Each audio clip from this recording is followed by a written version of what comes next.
அப்ப இந்த ஏலியின் குமார் என்னவா இருந்தாங்க? பேலியாளின் மக்கள். கர்த்தருடைய காணிக்கை எவன்லாம் கொள்ளையடிக்கிறானோ அவன்லாம் யாரு தாங்க?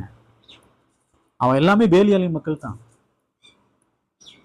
கர்த்தருடைய சபை கூடி வருது, கர்த்தருக்காக உச்சாம கொடுக்குறாங்க, அந்த காணிக்கையை பற்றி கணக்கு வழக்கே கொடுக்கறது இல்லை, காணிக்கையை அபகரிக்கிறது, திருடுறது, இவங்கெல்லாம் யாரு?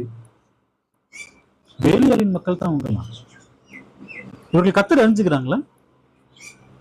பாருங்க, அவர்கள் ஆசாரியர்கள். தேவன் சொல்றார் அவர்கள் கர்த்தரை அறியவில்லை என்ற காரணம் என்ன? தேவனுடைய பிரமாணத்தை மீறி நடக்கிறாங்க. அதான் சொல்றார் அவர்கள் கர்த்தரை அறியவில்லை. இன்றைக்கு நிறைய ஊழியக்காரங்க இருக்காங்க இல்லையா, கணக்கு வழக்கு எதுவுமே காட்ட மாட்டாங்க, கேட்டா தேவன் சபிச்சிருவார். காணிக்கை திருடுறாங்க, கொள்ளையடிக்கிறாங்க.